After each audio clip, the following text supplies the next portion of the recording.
இன்றைய முக்கிய செய்திகள். உக்ரைனில் ரஷ்யா நடத்தும் போருக்கு இந்தியா மறைமுக நிதி உதவி. கச்சா எண்ணெய் இறக்குமதியை சுட்டிக்காட்டி அமெரிக்கா குற்றச்சாட்டு.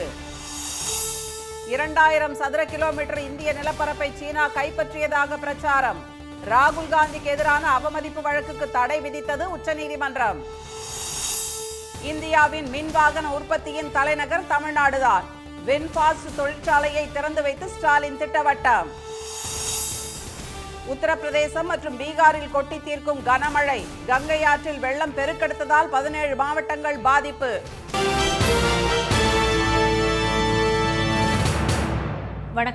வணக்கம். உக்ரைனில் ரஷ்யா நடத்தும் போருக்கு இந்தியா மறைமுகமாக நிதி உதவி செய்வதாக அமெரிக்கா குற்றம் சாட்டியுள்ளது. கடந்த சில ஆண்டுகளாக ரஷ்யாவிடமிருந்து இந்தியா கச்சா எண்ணெய் இறக்குமதி செய்வது வேகமாக அதிகரித்து வருகிறது. 2021 உக்ரைன் போருக்கு முன்பு ரஷ்யாவிடமிருந்து 3% மட்டுமே எண்ணெய் வாங்கிய இந்தியா தற்போது 40% வரை எண்ணெய் வாங்கி வருகிறது. இதற்கிடையே இந்திய பொருட்களுக்கான இறக்குமதி வரி விதிப்பை இம்மாதம் 1ஆம் தேதி வரை நிறுத்தி வைத்திருந்த ட்ரம்ப் ஜூலை 30 அன்று இந்திய பொருட்களுக்கு 25% வரியை அறிவித்தார். மேலும் ரஷ்யாவிலிருந்து எண்ணெய் மற்றும் ஆயுதங்கள் வாங்கினால் கூடுதல் வரி விதிக்கப்படும் எனவும் எச்சரித்தார். உக்ரைனுடன் ரஷ்யா சமாதான ஒப்பந்தத்துக்கு ஒப்புக்கொள்ளாவிட்டால் ரஷ்யாவிலிருந்து எண்ணெய் வாங்குவதை தொடரும் நாடுகளுக்கு 100% வரை அபராதமாக கூடுதல் வரிகள் விதிக்கப்படும் என்றும் அவர் கூறியிருந்தார். இந்நிலையில் ரஷ்யாவிடம் இந்தியா எண்ணெய் வாங்குவதை விமர்சித்துள்ள அமெரிக்க அதிபர் டொனால்டு டிரம்பின் உயர்மட்ட ஆலோசகர் ஸ்டீவன் மில்லர் உக்ரைனில் ரஷ்யா நடத்தும் போருக்கு இந்தியா மறைமுகமாக நிதியுதவி செய்வதாக குற்றம் சாட்டினார். இந்தியா செய்வது மிகப்பெரிய தவறு என்றும் ரஷ்யாவிடம் எண்ணெய் வாங்குவதை நிறுத்த வேண்டும் என்று ட்ரம்ப் விரும்புவதாகவும் அவர் கூறினார். ரஷ்யாவிலிருந்து எண்ணெய் இறக்குமதி செய்வதன் மூலம் உக்ரைன் உடனான போருக்கு இந்தியா தொடர்ந்து நிதியுதவி செய்வது ஏற்றுக்கொள்ளத்தக்கது அல்ல என்று ட்ரம்ப் மிக தெளிவாக கூறியிருப்பதாகவும் அவர் சுட்டிக்காட்டினார். முன்னதாக ரஷ்யாவிடமிருந்து எண்ணெய் இறக்குமதியை இந்தியா நிறுத்திவிட்டதாக செய்திகள் கிடைத்திருப்பதாக ட்ரம்ப் கூறியிருந்த நிலையில் அதனை மறுத்த மத்திய அரசு நாட்டின் எரிசக்தி கொள்கையில் எந்த மாற்றமும் இல்லை என்று தெரிவித்திருந்தது. ஆனால் அமெரிக்கா, கனடா, அபுதாபி உள்ளிட்ட நாடுகளில் இருந்து அடுத்த மாதம் 70 லட்சம் பேரல் கச்சா எண்ணெய் வாங்க இந்தியன் ஆயில் கார்ப்பரேஷன் நிறுவனம் டெண்டர் மூலம் ஒப்பந்தம் செய்துள்ளது. ரஷ்ய எண்ணெய் இறக்குமதியை குறைப்பதற்காக மற்ற நாடுகளிடமிருந்து கூடுதலாக எண்ணெய் இறக்குமதிக்கு ஒப்பந்தம் செய்யப்பட்டுள்ளதாக தகவல்கள் வெளியாகியுள்ளன. மக்களவை எதிர்க்கட்சித் தலைவர் திரு ராகுல் காந்திக்கு எதிரான அவமதிப்பு வழக்குக்கு தடை விதித்து உச்சநீதிமன்றம் உத்தரவிட்டுள்ளது. இந்திய சீன எல்லையில் உள்ள கல்வான் பள்ளத்தாக்கில் 2000 சதுர கிலோமீட்டர் நிலப்பரப்பை சீனா கைப்பற்றியுள்ளதாக 2022ஆம் ஆண்டு பாரத் ஜோடோ யாத்திரையின் போது திரு ராகுல் காந்தி தெரிவித்திருந்தார். இதன் மூலம் ராணுவத்தை திரு ராகுல் காந்தி அவமானப்படுத்திவிட்டதாக கூறி அவர் மீது லக்னோ நீதிமன்றத்தில் அவமதிப்பு வழக்கு தொடரப்பட்டது. வழக்கை விசாரித்த நீதிமன்றம் திரு ராகுல் காந்தி ஆஜராக சம்மன் அனுப்பியது. இதனை எதிர்த்து அலகாபாத் உயர்நீதிமன்றத்தில் திரு ராகுல் காந்தி தொடர்ந்த மேல்முறையீட்டு மனுவும் தள்ளுபடி செய்யப்பட்டது. இந்நிலையில் சம்மனுக்கு தடை விதிக்க கோரி திரு ராகுல் காந்தி தரப்பில் உச்சநீதிமன்றத்தில் தாக்கல் செய்யப்பட்ட மேல்முறையீட்டு மனு நீதிபதிகள் திரு தீபங்கர் தத்தா, திரு ஏஜி மாசி அமர்வில் இன்று விசாரணைக்கு வந்தது. அப்போது சீன ராணுவம் 2000 சதுர கிலோமீட்டர் இந்திய நிலப்பகுதியை ஆக்கிரமித்தது உங்களுக்கு எப்படி தெரியும் என்று திரு ராகுல் காந்திக்கு நீதிபதிகள் கேள்வி எழுப்பினர். எதிர்க்கட்சித் தலைவர் இதுபோன்ற பிரச்சனைகளை நாடாளுமன்றத்தில் தான் எழுப்ப வேண்டும் என்றும் பொதுவெளியில் பேசக்கூடாது என்றும் அவர்கள் தெரிவித்தனர். உண்மையான இந்தியராக இருந்தால் அவ்வாறு பேசியிருக்க மாட்டீர்கள் என்றும் நீதிபதி திரு தத்தா கூறினார். அப்போது திரு ராகுல் காந்தி தரப்பில் ஆஜரான மூத்த வழக்கறிஞர் திரு அபிஷேக் சிங்வி எதிர்க்கட்சித் தலைவர் என்ற முறையிலேயே நாட்டின் பிரச்சனை குறித்து பேசியுள்ளதாக குறிப்பிட்டார். நமது நாட்டின் 20 ராணுவ வீரர்கள் கொல்லப்பட்டது கவலைக்குரிய விஷயம் என்று எந்த ஒரு உண்மையான இந்திய குடிமகனும் கூறலாம் என்று அவர் தெரிவித்தார். நாட்டின் முக்கிய பிரச்சனைகளில் தகவல்களை அரசு மறைப்பதை தடுக்கவே திரு ராகுல் காந்தி அவ்வாறு பேசியதாகவும் இது எதிர்க்கட்சித் தலைவரின் கடமை என்றும் திரு சிங்வி வாதாடினார். அரசின் கொள்கைகள், திட்டங்கள் குறித்து திரு ராகுல் காந்தி கேள்வி கேட்க அனுமதிக்க கூடாது என்பதற்காகவே இதுபோன்ற வழக்கு தொடரப்பட்டுள்ளதாக அவர் கூறினார். இதையடுத்து திரு ராகுல் காந்தியின் மனுவுக்கு பதிலளிக்க உத்தரப்பிரதேச அரசுக்கு நோட்டீஸ் அனுப்ப உத்தரவிட்ட நீதிபதிகள் லக்னோ நீதிமன்ற விசாரணைக்கு இடைக்கால தடை விதித்தனர். தூத்துக்குடியில் 16,000 கோடி ரூபாய் செலவில் அமைக்கப்பட்டுள்ள முதல் மின்சார கார் தொழிற்சாலையை திறந்து வைத்த முதலமைச்சர் திரு ஸ்டாலின் இந்தியாவின் மின்வாகன உற்பத்தியின் தலைநகர் தமிழ்நாடுதான் என்று கூறினார். வியட்நாம் நாட்டின் வின்பாஸ்ட் மின்சார வாகன உற்பத்தி தொழிற்சாலை அமைக்க தூத்துக்குடி மாவட்டம் சில்லாநத்தம் சிப்காட் பகுதியில் கடந்த ஆண்டு பிப்ரவரி மாதம் முதலமைச்சர் திரு ஸ்டாலின் அடிக்கல் நாட்டினார். 16,000 கோடி ரூபாய் முதலீட்டில் 17 மாதங்களில் ஆலை அமைக்கப்பட்டு அதன் திறப்பு விழா இன்று நடைபெற்றது. இதில் கலந்து கொண்டு ஆலையை இன்று திறந்து வைத்த திரு ஸ்டாலின் மின்சார வாகன விற்பனையையும் தொடங்கி வைத்தார். பின்னர் நாள் முதல்வன் திட்டத்தின் மூலம் தேர்வு செய்யப்பட்ட 200 பேருக்கு பணி நியமன ஆணைகளை திரு ஸ்டாலின் வழங்கினார். அப்போது பேசிய அவர், ஆலையில் முதற்கட்டமாக ஆண்டுக்கு 50,000 மின்சார வாகனங்களை உற்பத்தி செய்ய திட்டமிட்டுள்ளது மகிழ்ச்சி அளிப்பதாக கூறினார். இந்தியாவில் மின் வாகன உற்பத்தியின் தலைநகர் தமிழ்நாடுதான் என்று நெஞ்சை நிமிர்த்தி சொல்லலாம் என்றும், நாட்டின் ஒட்டுமொத்த மின்சார வாகன உற்பத்தியில் 40% தமிழகத்தில்தான் உற்பத்தியாகிறது என்றும் திரு ஸ்டாலின் தெரிவித்தார். வியட்நாமுக்கு வெளியில் இந்த நிறுவனம் தொடங்கியிருக்க முதல் மின்வாகன உற்பத்தி திட்டம் இதுதான். தமிழ்நாட்டில், அதுவும் நம்ம தூத்துக்குடியில் இருக்கக்கூடிய இந்த ஆலை தான் இந்தியாவிலேயே முழு மின்சார பயணிகள் வாகன உற்பத்தி திட்டம். இதனால் இந்த வட்டாரத்தை சார்ந்த இளைஞர்கள் மற்றும் பெண்களுக்கு ஏராளமான வேலைவாய்ப்புகள் உருவாக்கப்பட்டிருக்கு. மின்சார கார் உற்பத்தி ஆலை இங்கு அமைவதன் மூலம் தென் மாவட்டங்கள் தொழில் பகுதியாக உருவாகும் என்று திரு ஸ்டாலின் நம்பிக்கை தெரிவித்தார். வாகன உற்பத்தி துறையில் மட்டுமல்லாமல் கல்வி, மருத்துவம், தகவல் தொழில்நுட்பம், நுகர்வோர் பொருட்கள் உள்ளிட்ட பல்வேறு துறைகளில் கோலோச்சும் வின்பாஸ்ட் குழுமம் வருங்கால முதலீடுகளை தமிழ்நாட்டில் தொடர்ந்து மேற்கொள்ள வேண்டும் என்றும் அவர் கேட்டுக்கொண்டார். பின்னர் பேட்டரி காரில் ஆலையை அவர் சுற்றி பார்த்தார். அதனைத் தொடர்ந்து தூத்துக்குடியில் நடந்த முதலீட்டாளர்கள் மாநாட்டில் அவர் கலந்து கொண்டார். அப்போது தென் மாவட்டங்களின் தொழில் வளர்ச்சியை கருத்தில் கொண்டு 41 நிறுவனங்களுடன் புரிந்துணர்வு ஒப்பந்தங்கள் கையெழுத்தானது. இதன் மூலம் 32,444 கோடி ரூபாய் முதலீடு கிடைக்கும் என்றும் 49,845 பேருக்கு வேலைவாய்ப்பு கிடைக்கும் என்றும் தமிழ்நாடு அரசு தெரிவித்துள்ளது.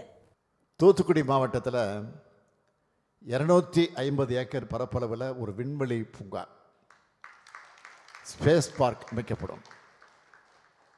இந்த பூங்கா விண்வெளி துறைக்கும் தேவையான கருவிகளின் உற்பத்தி மற்றும் தொழில்நுட்ப வளர்ச்சியை ஊக்குவிக்கும்.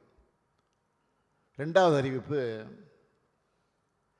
கப்பல் கட்டுமான துறையை மேம்படுத்த நம்ம மேற்கொண்டு வரக்கூடிய முயற்சிகளோட ஒரு பகுதியாக இதுக்காக ஒரு பிரயோத்வேக நிறுவனம் வெகு விரைவில் தொடங்கப்படும். அந்த நிறுவனம் மூலம் கப்பல் துறை தொழில் வளர்ச்சிக்கு தேவையான அனைத்து கட்டமைப்பு மேம்பாட்டு பணிகளும் மேற்கொள்ளப்படும். 3,600 பேருக்கு வேலைவாய்ப்பு கிடைக்கும் வகையில் 2,530 கோடி ரூபாய் மதிப்பில் 5 புதிய திட்டங்களை திரு ஸ்டாலின் தொடங்கி வைத்தார். பின்னர் பாளையங்கோட்டையில் ஆணவ படுகொலை செய்யப்பட்ட கவினின் பெற்றோர் மற்றும் சகோதரரிடம் செல்போனில் பேசிய திரு ஸ்டாலின் அவர்களுக்கு ஆறுதல் கூறினார். உத்தரப்பிரதேசத்தில் கொட்டி தீர்க்கும் கனமழையால் 17 மாவட்டங்களில் உள்ள பெரும்பாலான நகரங்கள் தண்ணீரில் தத்தளிக்கின்றன. அம்மாநிலத்தில் தீவிரமடைந்துள்ள தென்மேற்கு பருவமழையால் முக்கிய ஆறுகளின் நீர்மட்டம் உயர்ந்து அபாய அளவை தாண்டியுள்ளது. இதனால் கான்பூர், லக்னோ, ஷாம்லி, வாரணாசி, அயோத்தியா, மிர்ஷாபூர், காசியாபாத், ஆக்ரா, ஹமிர்பூர், லக்கிம்பூர் உள்ளிட்ட 17 மாவட்டங்கள் கடுமையாக பாதிக்கப்பட்டுள்ளன. பிரயாக்ராஜில் கங்கை மற்றும் யமுனை நதிகளில் வெள்ளம் அபாய அளவை எட்டியுள்ளது. இதனால் அருகிலுள்ள குடியிருப்பு பகுதிகள் தண்ணீரில் தத்தளிக்கின்றன. வீடுகளுக்குள் தண்ணீர் புகுந்ததால் படகுகள் மூலம் மக்கள் வெளியேறி வருகின்றனர்.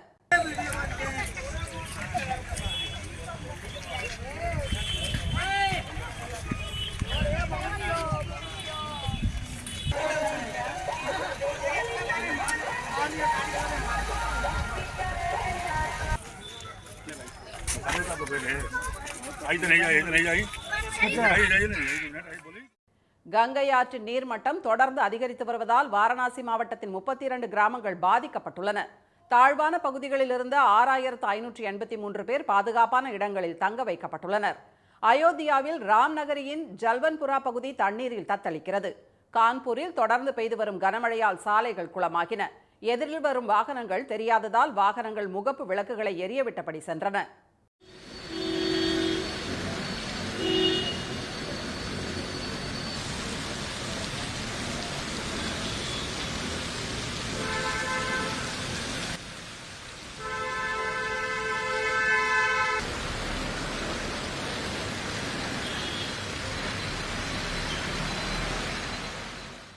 உத்தரப்பிரதேசத்தில் பெரும்பாலான மாவட்டங்களுக்கு நாளை மறுநாள் வரை மிக கனமழைக்கான ஆரஞ்சு எச்சரிக்கை விடப்பட்டுள்ளது.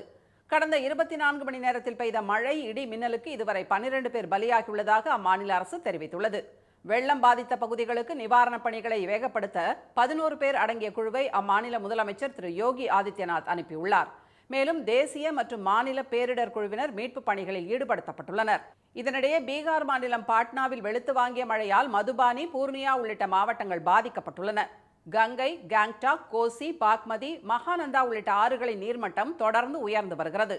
கங்கை ஆற்றின் நீர்மட்டம் அபாய அளவை தாண்டியுள்ளதால் தாழ்வான பகுதிகளில் உள்ள கிருஷ்ணா கேட், காந்தி கேட் பகுதிகளை வெள்ளம் சூழ்ந்துள்ளது. தேசிய மாநில பேரிடர் மீட்புக் குழுவினர் மீட்புப் பணிகளில் ஈடுபட்டுள்ளனர்.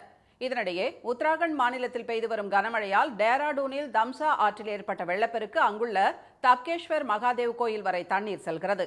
உத்தராகண்ட், உத்தரப்பிரதேசம், இமாச்சல பிரதேசம் ஆகிய மாநிலங்களில் அடுத்த 3 நாட்களுக்கு மிக கனமழைக்கு வாய்ப்புள்ளதாக இந்திய வானிலை ஆய்வு மையம் எச்சரித்துள்ளது. இங்கிலாந்துக்கு எதிரான கடைசி டெஸ்ட் போட்டியில் 6 ரன்கள் வித்தியாசத்தில் த்ரில் வெற்றி பெற்ற இந்திய அணி தொடரை சமன் செய்தது. ஆண்டர்சன் சச்சின் கோப்பைக்கான 5 போட்டிகள் கொண்ட டெஸ்ட் தொடரில் இங்கிலாந்து 2 போட்டிகளிலும் இந்தியா 1 போட்டியிலும் வெற்றி பெற்றன. ஒரு போட்டி சமனில் முடிந்தது. இந்நிலையில் இரு அணிகளுக்கும் இடையேயான கடைசி டெஸ்ட் போட்டி லண்டன் ஓவல் மைதானத்தில் நடைபெற்றது. முதல் இன்னிங்ஸில் இந்திய அணி 224 ரன்களுக்கு ஆட்டமிழந்தது. அடுத்து ஆடிய இங்கிலாந்து அணி 247 ரன்கள் எடுத்து 23 ரன்கள் முன்னிலை பெற்றது. இரண்டாவது இன்னிங்ஸில் இந்திய அணி வீரர் ஜெய்ஸ்வால் சதமடிக்க ஆகாஷ்தீப், ஜடேஜா, வாஷிங்டன் சுந்தர் ஆகியோர் அரை சதம் அடித்தனர். இங்கிலாந்து வெற்றி பெற 374 ரன்கள் இலக்காக நிர்ணயிக்கப்பட்டது.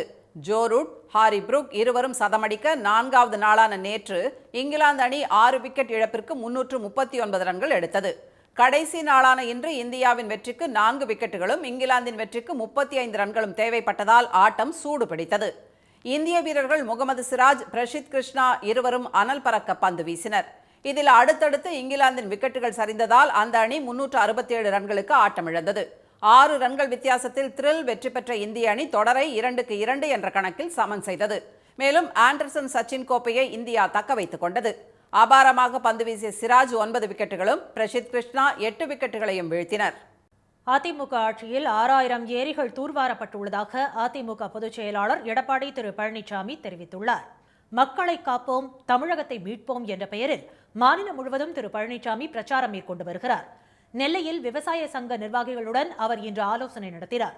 அப்போது பேசிய திரு பழனிசாமி, அதிமுக ஆட்சியில் வறட்சியில் கருகிய பயிர்களுக்கு இழப்பீடு, இலவச மும்முனை மின்சாரம் உள்ளிட்டவை விவசாயிகளுக்கு வழங்கப்பட்டதாக கூறினார். தமிழ்நாடு முழுவதும் 6000 ஏரிகள் தூர்வாரப்பட்டதாகவும் இதனால் அந்த பகுதிகளில் நீர்மட்டம் அதிகரித்துள்ளதாகவும் அவர் தெரிவித்தார். நீரை பாதுகாக்கின்ற ஒரு விதமாக நீர் மேலாண்மை என்ற ஒரு அமைப்பு ஏற்படுத்தி தமிழ்நாடு முழுவதும் அவர்களை சுற்றுப்பயணம் செய்து எந்தெந்த நதியில் இருக்கிற நீர் வீணாக போய் கடலிலே கலக்கின்றோ அதையெல்லாம் கணக்கிட்டு அந்தந்த இடங்களில் தடுப்பணைகள் கட்டுகின்ற சூழலை ஏற்படுத்துகின்ற விதமாக நாம் கணக்கிட்டோம். பல இடத்துல தடுப்பணை கட்டுறோம். ஏரிகள்லாம் நிரப்புவதற்கும் கண்மாயில் நிரப்புவதற்கும் திட்டங்கள்லாம் வகுத்தோம். விளைநிலங்களில் மீத்தேன் எடுக்கும் திட்டம் கொண்டு வந்தபோது அதை தடுத்து நிலங்களை பாதுகாத்ததாகவும் திரு பழனிசாமி கூறினார். உரம் உள்ளிட்ட விவசாய இடுபொருட்களை மானிய விலையில் வழங்கியதாக கூறிய அவர், இயற்கை விவசாயத்தின் மீதான நம்பிக்கை மக்கள் மத்தியில் அதிக அளவில் உள்ளதாக தெரிவித்தார். நாட்டின் முதுகெலும்பாக உள்ள விவசாயத்தை பாதுகாக்க அனைத்து நடவடிக்கைகளும் எடுக்கப்படும் என்று திரு பழனிசாமி உறுதியளித்தார். இந்த நிகழ்ச்சியில் பல்வேறு கோரிக்கைகளை வலியுறுத்தி விவசாயிகள் அவரிடம் மனு அளித்தனர். இனி வருவது செய்தி துளிகள். இந்தியா பாகிஸ்தான் இடையேயான சண்டையை தாம் தான் தலையிட்டு நிறுத்தியதாக அமெரிக்க அதிபர் ட்ரம்ப் 31வது முறையாக தெரிவித்துள்ளது மீண்டும் சர்ச்சையை ஏற்படுத்தியுள்ளது. 1 மாதத்திற்கு ஒரு போரை முடித்து வைத்ததாகவும் லட்சக்கணக்கான உயிர்களை காப்பாற்றியுள்ளதாகவும் அவர் தனது ட்ரூத் சமூக வலைதளத்தில் பதிவிட்டுள்ளார். ட்ரம்பின் கருத்து குறித்து நாடாளுமன்றத்தில் பிரதமர் திரு மோடி விளக்கம் அளிக்க எதிர்க்கட்சிகள் தொடர்ந்து வலியுறுத்தி வருவது குறிப்பிடத்தக்கது. வங்காள மொழி வங்கதேச தேசிய மொழி என டெல்லி காவல்துறை கடிதத்தில் குறிப்பிட்டுள்ளதற்கு முதலமைச்சர் திரு மு.க. ஸ்டாலின் கண்டனம் தெரிவித்துள்ளார். நமது தேசிய கீதம் எழுதப்பட்ட மொழிக்கே நேரடி அவமானம் என்று எக்ஸ் தளத்தில் குறிப்பிட்டுள்ள அவர், இது தற்செயலான பிழை அல்ல என்றும் பன்முகத்தன்மையை தொடர்ந்து குறை மதிப்பிற்கு உட்படுத்தும் செயல் என்றும் குற்றம் சாட்டியுள்ளார். அரசு திட்டங்களில் முதலமைச்சரின் பெயர் இடம்பெற தடை விதித்த சென்னை உயர்நீதிமன்ற உத்தரவை எதிர்த்து உச்சநீதிமன்றத்தில் தமிழ்நாடு அரசு மேல்முறையீடு செய்துள்ளது. அரசு திட்டங்களில் முதலமைச்சரின் படம் இடம்பெற அனுமதி அளித்தும் பெயர் இடம்பெற தடை விதித்தும் சென்னை உயர்நீதிமன்றம் உத்தரவிட்டதை எதிர்த்து தொடரப்பட்ட இந்த மனுவை அவசரமாக விசாரிக்க வேண்டும் என்று தமிழக அரசு சார்பில் ஆஜரான மூத்த வழக்கறிஞர்கள் திரு முகுல் ரோத்தகி, திரு வில்சன் ஆகியோர் உச்சநீதிமன்றத்தில் இன்று கோரிக்கை விடுத்தனர். அதனை ஏற்று நாளை மறுநாள் விசாரணைக்கு எடுத்துக் கொள்வதாக உச்சநீதிமன்ற தலைமை நீதிபதி அமர்வு தெரிவித்துள்ளது. காவலர்களுக்கான மதிப்பீட்டு படிவங்களில் சாதி குறிப்பை நீக்க வேண்டும் என்று தமிழ்நாடு அரசுக்கு போலீஸ் ஆணையம் பரிந்துரைத்துள்ளது.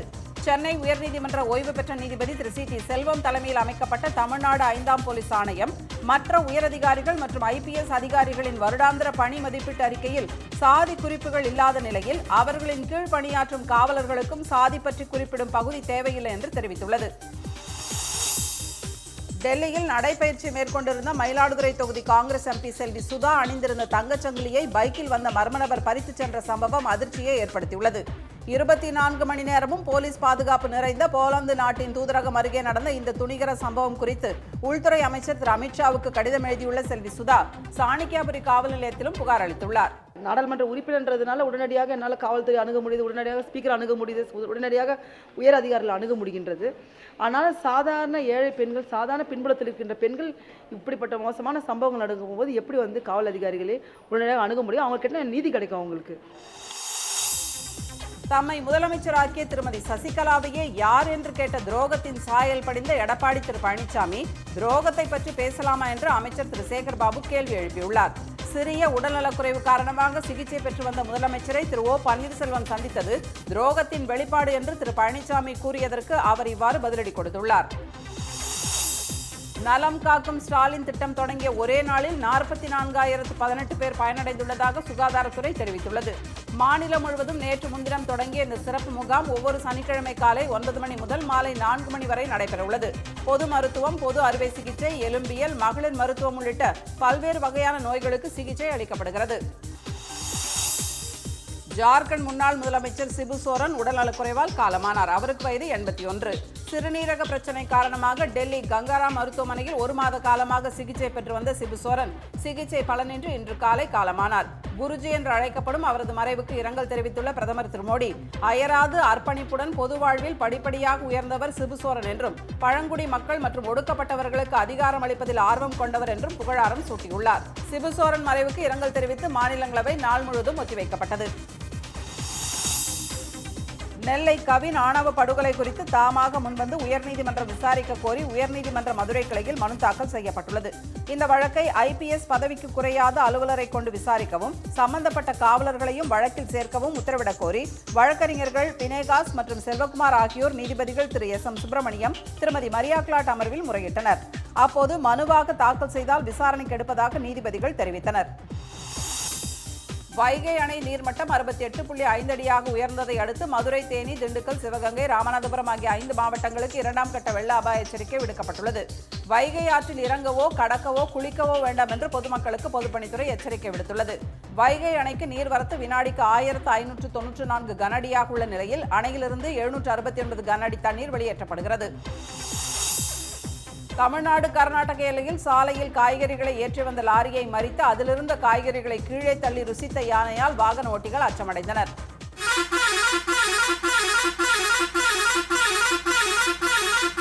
வாகன ஓட்டிகள் ஒலி எழுப்பி யானையை விரட்ட முயன்ற போதும் காய்கறிகளை ருசித்த பிறகே சாலையை கடந்து அது சென்றது. கர்நாடக மாநில எல்லையான ஹனூர், அஜிபுரம், ராமாபுரம் உள்ளிட்ட பகுதிகளிலிருந்து பீன்ஸ், பீட்ரூட், முட்டைக்கோஸ் உள்ளிட்ட காய்கறிகள் பவானி மற்றும் அந்தியூர் சந்தைக்கு லாரிகளில் கொண்டு வரப்படுகிறது. அமெரிக்காவில் இறக்குமதி செய்யப்படும் இந்திய பொருட்களுக்கு அந்நாட்டு அரசு 25% வரி விதித்துள்ளதால் நாமக்கல்லிலிருந்து முட்டை ஏற்றுமதி நிறுத்தப்பட்டுள்ளது. கடந்த ஜூன் மாதம் அமெரிக்காவிற்கு 1 கோடி முட்டைகள் ஏற்றுமதி செய்யப்பட்டதாக கூறிய ஏற்றுமதியாளர்கள் அதிக வரி விதிப்பால் முட்டையை வாங்க அமெரிக்க வியாபாரிகள் ஆர்வம் காட்டவில்லை என்றனர்.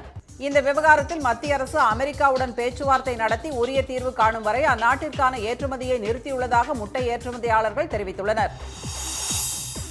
திண்டுக்கல் மாவட்டம் பழனி அருகே நடந்த மாட்டுச்சந்தையில் கோடிக்கணக்கான ரூபாய்க்கு வர்த்தகம் நடைபெற்றது. ஆடிப்பெருக்கை முன்னிட்டு தொப்பம்பட்டியில் 5 நாட்கள் மாட்டுச்சந்தை நடைபெற உள்ளது. முதல் நாளான இன்று திண்டுக்கல், பொள்ளாச்சி, தாராபுரம், காங்கேயம் உள்ளிட்ட பகுதிகளிலிருந்து ஏராளமான மாடுகள் விற்பனைக்காக கொண்டு வரப்பட்டிருந்தன. பசுங்கன்று 30,000 ரூபாய் முதல் பெரிய வகை மாடு ஜோடி 2 லட்சம் ரூபாய் வரை விற்கப்பட்டதாக வியாபாரிகள் தெரிவித்தனர். இன்றைய வர்த்தக முடிவில் மும்பை பங்குச்சந்தை குறியீட்டு எண் சென்செக்ஸ் 419 புள்ளிகள் உயர்ந்து 81,019 புள்ளிகளாக இருந்தது. தேசிய பங்குச்சந்தை குறியீட்டு நிப்டி 157 புள்ளிகள் அதிகரித்து 24,723 புள்ளிகளாக நிறைவடைந்தது. சென்னையில் இன்று ஆபரண தங்கத்தின் விலை சவரனுக்கு 40 ரூபாய் உயர்ந்து 1 சவரன் 74,360 ரூபாயாகவும் 1 கிராம் 9,295 ரூபாயாகவும் உள்ளது. வெள்ளி விலையில் மாற்றமின்றி 1 கிராம் 123 ரூபாயாக உள்ளது. மீண்டும் இன்றைய முக்கிய செய்திகள். உக்ரைனில் ரஷ்யா நடத்தும் போருக்கு இந்தியா மறைமுகமாக நிதியுதவி செய்வதாக அமெரிக்கா குற்றம் சாட்டியுள்ளது. மக்களவை எதிர்க்கட்சித் தலைவர் ராகுல் காந்திக்கு எதிரான அவமதிப்பு வழக்குக்கு தடை விதித்து உச்சநீதிமன்றம் உத்தரவிட்டுள்ளது. இங்கிலாந்துக்கு எதிரான கடைசி டெஸ்ட் போட்டியில் 6 ரன்கள் வித்தியாசத்தில் த்ரில் வெற்றி பெற்ற இந்திய அணி தொடரை சமன் செய்தது. இத்துடன் இந்த செய்திகள் நிறைவடைந்தன. மீண்டும் சன் டிவியில் செய்திகள் காலை 7:30 மணிக்கு.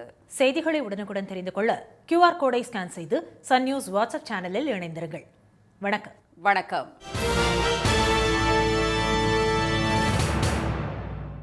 உடனுக்குடன் செய்திகளை தெரிந்து கொள்ள சன் நியூஸ் பெல் ஐகானை கிளிக் பண்ணுங்க.